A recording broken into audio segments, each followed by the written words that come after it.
Superintendent of Vandercook Lake Schools, Scott Leach. Hey, Scott. Hi, Bart. How are you? I'm great. How are you today? Doing well, thanks. Your busiest month of the year, May, and a very different look for educators. How's everything going at Vandercook Lake? Going well. We're waiting to hear from the governor and the legislature to know when things can open up. We're trying to plan for graduation and also planning for next year already. So, busy, very busy. Yeah. We've been talking so much about what fall's going to look like, but you guys still have weeks in this school year and seniors to send off. That's correct. We're working on, I think, trying to look at a virtual option for graduation, just because it keeps looking like we're not going to be able to meet as a larger group. But we're trying to find something to make it special for them. It'll be different for sure.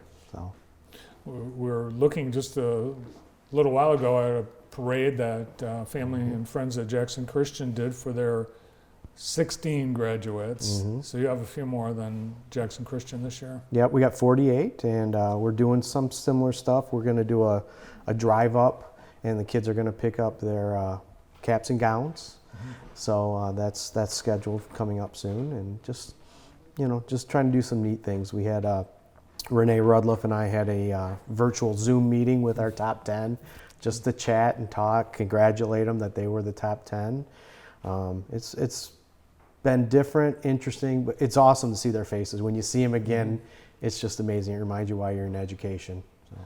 Yeah, we all feel so bad for the seniors, but they're probably more resilient than we give them credit for. I think so. I think it's the adults that are having the bigger problem with it than the kids. I mean, they had visions of what graduation would be, but they are very resilient and flexible, and they go with the flow. Because after all, who cries at the graduation? Yeah, that's correct. The kids are cheering, the parents are crying, so it might have saved me some tears too. I've got a senior this year, so. Oh, wow. Yeah. As the online and the packet learning, how's that been going at Vandercook? It's been going well. There was a focus more on the whole child, especially at the beginning, and then the instruction a little later on. I think we're learning a lot, because we really don't know what fall will look like. So we're kind of kicking the wheels with every option, and our teachers are doing some great jobs. We got some photos that I shared of our teachers, engaging the kids, and this was a teacher in Anna's Porch Cafe. They provided meals for our servers. We're serving meals on Monday, Wednesdays, and Fridays for our students 18 and under in the area, and so they were gracious enough to provide meals for our frontliners, we call them. So this is a family that just came into our, this is at Townsend, and they just put up the sign and took a picture of it, just how much they missed the school. So it's a one family of 4? Yep. Oh, man. Yep. This was one of our teachers who was doing some work, and they got different pictures from the Zoom meetings and stuff. And the student on the left-hand side using one of our Chromebooks. We delivered out over 150 Chromebooks to our students that needed them, that didn't have technology. So. Now, this was May the 4th be with you, right? May 4th. And one of our teachers in the middle there kind of celebrating with the kids. Nice. Yeah. And this was our student council, reminding and thanking everyone and from the high school. Just, there's a lot of positive going on, and people are lifting each other up. It's, one good thing that can come from this is that we're uniting in many ways. One of our teachers, her different themes of the day, at Townsend Elementary, Ms. Johnson. Nice job. Yeah. Another Zoom. This was our Great Start Readiness program, and the meeting, and they're actually working on faces, I think they're, so those are preschool kids. And another teacher, she did a virtual boot camp. I think it was with place values, I think they were working on that day. All right, now we've got some of your outstanding these scholars. These are our student athlete scholars. They typically have a Cascade Conference celebration. CJ was the first one, Olivia Bifus. You got Erica Cheney. Just, my daughter's in this group, and I know all these kids. They are just amazing individuals. Nate, Yeah, a lot of familiar names and faces. Mason you'll be talking to later on. So there's a familiar face for me. Wow, nice job. Yeah, Brady, good guy. All just great kids. We really, it's a small group, 48, but just outstanding. Just great character kids. Is she your oldest? She's my oldest. I got another one graduating next year. So. Oh, wow. So what's it like at your house with all this uncertainty and being graduating class? Yeah. Well, Ann she's dual enrolling right now still, and actually she's committed to go to Eastern Michigan, and they came out with a summer kind of grant, so she's jumped on that. So she had dual enrollment through the early college. It wrapped up like the week before we closed down, so she was done pretty much with those courses, and she's like, well, I can take something else on. So she took a class at Eastern, and Kate, my youngest, is plugging away at her pre-calc and other classes like that. So. Is she going to Eastern? She is. What it's going to look like, we don't know yet. Yeah. I'm kind of excited she was able to take a class or two this summer online, knock out a couple more, because you just don't know. If it's going to be online, I worry that could be a lot of work. So maybe she can lighten up in that freshman year, especially if it's online. So. Well, yesterday, Eastern Michigan announced that they would be having some in-person. They would try to have as much an in-person campus experience for this fall. All depends on that bubble and how the wave happens and everything else. So we'll see. So for somebody that's graduating high school, it's not just a graduation, but this is the time of year where they're getting ready to go do some sort of orientation at their next college or trade school, and that's all off. Yeah, my daughter has had 2 canceled so far. Then they had a virtual one. But we'd been on Eastern's campus before, so it wasn't as important, for her.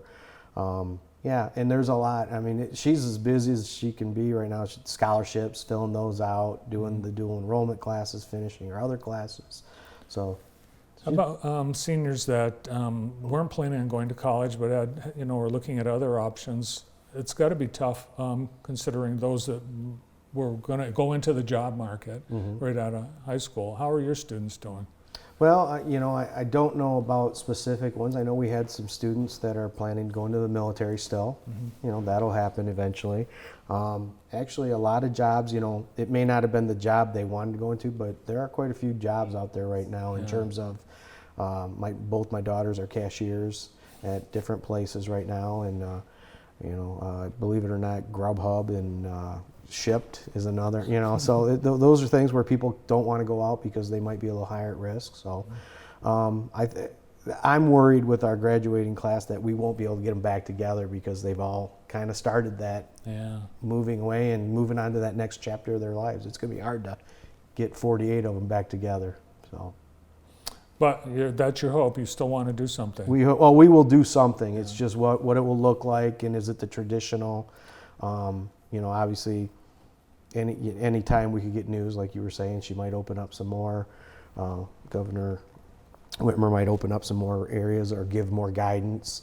We were kind of hoping that you might be able to do a football field, social distance with families. I'm not sure if that's going to happen now. We're also starting to get into the summer parties people want to have, so I think we're looking at a virtual option or something right now.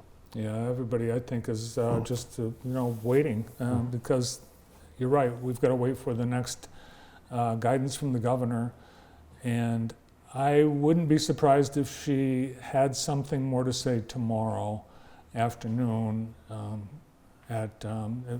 Nothing's been scheduled, but it's anticipated she will be speaking tomorrow afternoon about the Memorial Weekend for one, but going forward after that.